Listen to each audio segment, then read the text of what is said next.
Welcome to our best-selling show, AP Lang.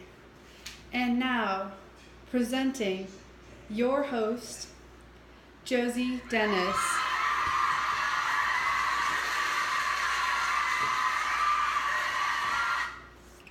Hi, welcome to the show. I'm Josie Dennis, and this is a show, AP Lang, where we talk all about everything that's going on in that class. And our first thing today, look, we have some fan mail. Let's see. This first one comes from a Matthew Perry. Hi, Mr. Perry. Question is, do you agree with Thoreau's idea that you should ignore a law if you think it is immoral? Can you think of a law that you should be willing to break as a matter of conscience? Who else in history has practiced civil disobedience? Are there any dangers to practicing civil disobedience? Wow, great question, Mr. Perry. And, it's so convenient. We were actually studying Thoreau in our recent lesson. And I actually believe that Thoreau's idea, while it does give precedence in his time, like with the Mexican-American War where he was protesting the poll tax, he believed it was an unfair war, so he didn't pay the poll tax. And he was arrested for one day, but then he was released. And he believed that to be a moral victory for his own ideas, that he could protest it, that he was not taking part in the evil, which he advocated for a lot, which saying if you don't participate in the evil, that's enough. You don't have to go all the way in protesting against it.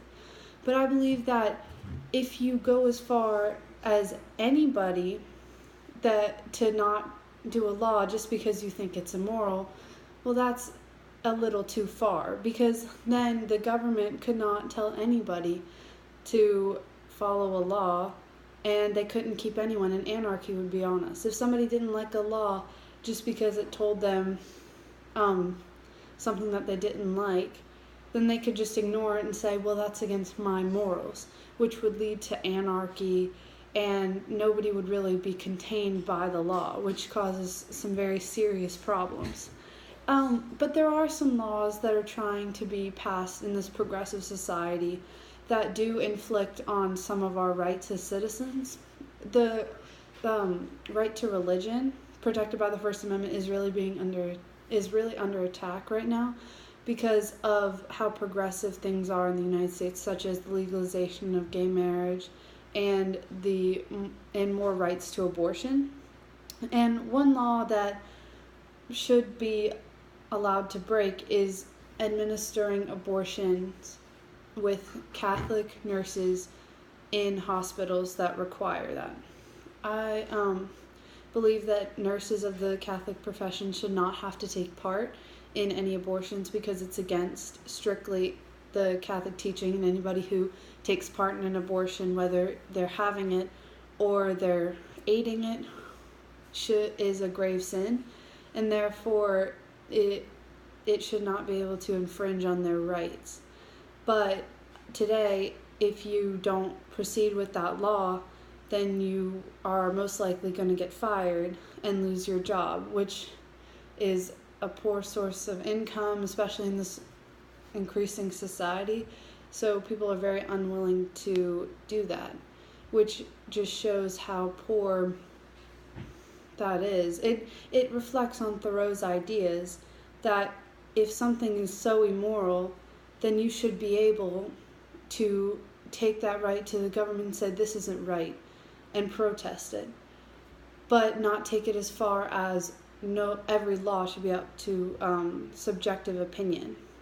And we've seen civil disobedience many times in our past, such as the civil rights movement with Martin Luther King and Rosa Parks, where they took part in peaceful protests against these laws against African Americans, such as for Rosa Parks, the buses. If a white man came on, there were no more seats, then a person of color had to get up and give their seat to them.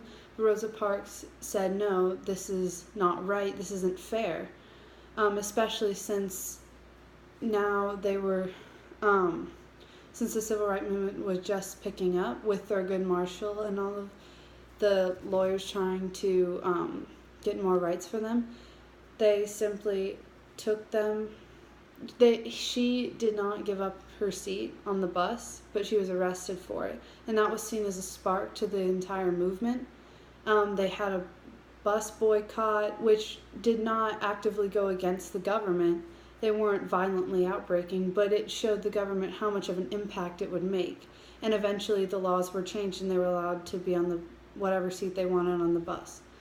And Martin Luther King had the March on Washington, he had sit-ins, and all of those practiced civil disobedience to laws that that group of people felt were immoral and not right.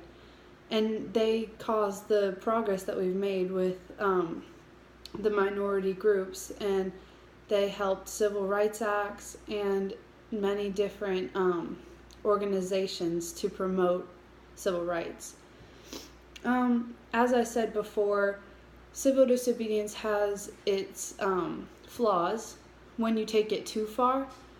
That's saying not every single law should be up to subjection, and if one person doesn't think it's moral, they doesn't mean that they have the right to break it.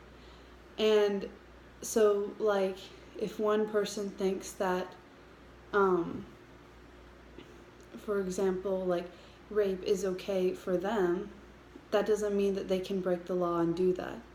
That's just going back on everything, and it would lead to a corrupt society, and crime would be all over because people would say that they don't think it's moral to have rights restricting what they think. And yes, so Thoreau had some good ideas on how to change the world peacefully. However, his ideas could be taken too far to where it could lead to anarchy and a lawless society. All right, we're going to a commercial break right now, but right after the break, we'll be receiving more fan mail. Thanks for watching.